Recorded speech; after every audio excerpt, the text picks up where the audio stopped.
जावेद बाजवा का नाम लिया और अली अमीन गंडापुर ने कहा जी कि वो ये कहते थे इमरान खान साहब को कि इसराइल को तस्लीम कर लें, तो इमरान खान ने इनकार कर दिया था।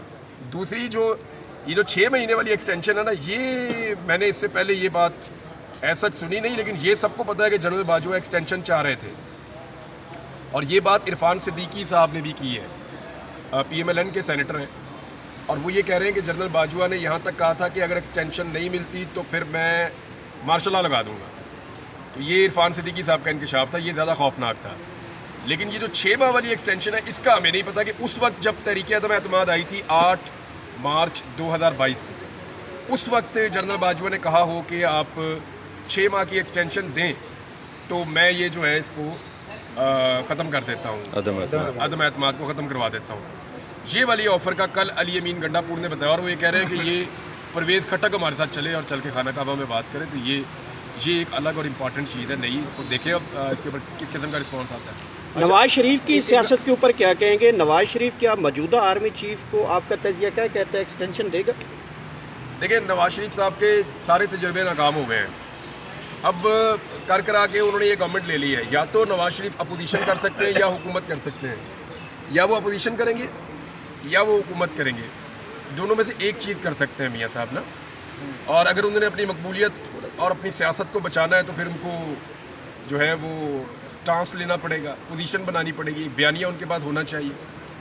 लेकिन मियाँ साहब के पास वो है नहीं फ़िलहाल, ना उनके पास कोई बयानिया है, ना वो कोई पोजीशन बना पा रहे हैं, ना वो मुज़ामत कर पा रहे हैं। तो ऐसे में सिर्फ उनके पास एक हुकूमत है, पंजाब में उनकी बेटी है, वफाक में उनका भाई है।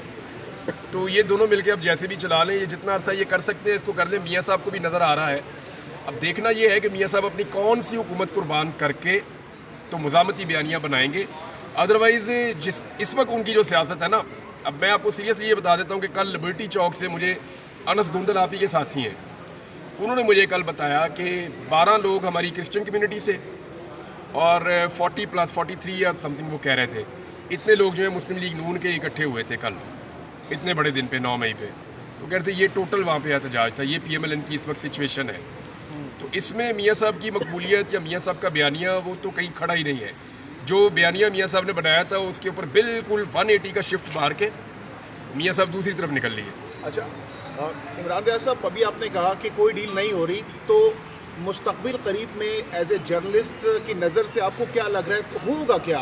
क्योंकि माजी में हमने ऐसी रेजिलियंस नहीं देखी किसी सियासतदान की जानिब से जो इस वक्त हम देख रहे हैं। तो मुस्तकबिल करीब में या मुस्तकबिल में क्या होने जा रहा है? देखिए, जो मुझे समझ आ रही है ना कि एंड ऑफ द डे आपको टेबल पे बैठना होता है। दोनों साइड्स जो है वो मैक्सिमस पोजीशन पे चली गई हैं। यानी जब भी कभी टेबल पे बैठने का वक्त आता है ना, तो दोनों साइड्स कोशिश करती हैं कि वो उस पोजीशन पे खड़ी हों जहाँ से अगर वो नीचे भी आएँ तो उनको ज़्यादा छोड़ना ना पड़े, ज़्यादा लूज़ ना करना पड़े।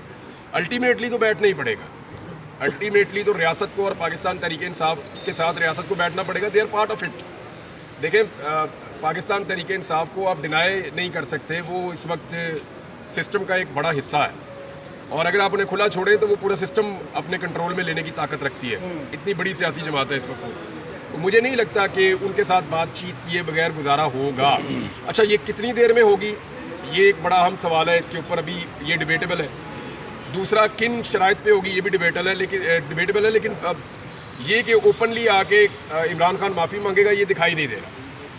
तो स्टेप बैक तो कोई भी करता हुआ नज़र नहीं आ रहा। फ्लेक्सिबिलिटी, लचक का ये हमेशा ऐसे ही होता है, हमेशा ऐसे ही होता है।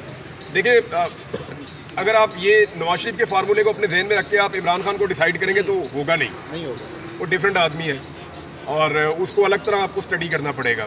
Imran Khan is a study case, यानी लोग उसको स्टडी कर रहे हैं कि इसने कैसे इलेक्शन लड़ा अंदर से बैठ के, वो स्टडी कर रहे हैं कि उसने एक नई मुज़ामत की तहरीक कैसे बनाई, वो स्टडी कर रहे हैं कि उसने कैसे इतने बड़ी तादाद में लोगों को अपने पीछे लगा लिया।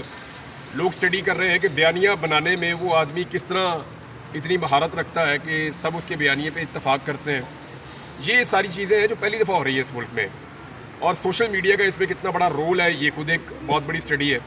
या तो पूरे मुल्क में सारा सोशल मीडिया बंद हो जाए, हम जहाँ पे बादशाहत है जिन मुल्कों में उस तरह कंट्रोल कर लें, या हम चाइना की तरह चले जाएं जहाँ पे डेमोक्रेसी नहीं है जिन मुल्कों में, या उस तरह हम सारा कंट्रोल कर लें सिस्टम। तो हो सकता है कि इमरान खान को घटाया जा सके या उसको स्क्वीज़ किया जा सके, लेकिन मुश्किल है। तो इस मौजूदा सारे हुकूमत 5 साल मंजरनामे के मुकम्मल बाद करते हुए आप दिखाई कैसे दे देख रहे हैं रही कि है इमरान खान की जो रिहाई है वो काफ़ी लंबी लटक जाएगी? देखिए, दो चीज़ों पे डिपेंड करता है इमरान खान की रिहाई। एक तो इमरान खान पे खुद पे करता है पहले कि वो कब बाहर आना चाहते हैं। जब वो बाहर आना चाहेंगे तो फिर उसके मुताबिक वो इकदाम करेंगे तो वो बाहर भी आ जाएंगे।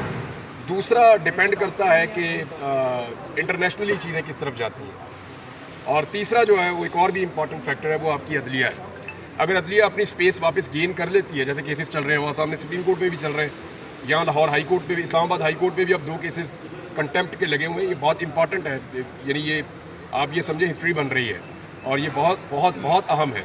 तो अगर ये अदलिया अपनी स्पेस गेन करती है और यहाँ पे इमरान खान को कुछ रिलीफ मिलता है तो उसमें भी बाहर आ सकते हैं। तो मौजूदा हुकूमत 5 साल या टेन्योर मुकम्मल कर पाएगी आपके ख्याल में? यार बहुत ही मुश्किल है, ये बहुत ही मुश्किल है। ये मौजूदा हुकूमत के लोग हमसे पूछते हैं कि साड़ा की बनेगा। अच्छा।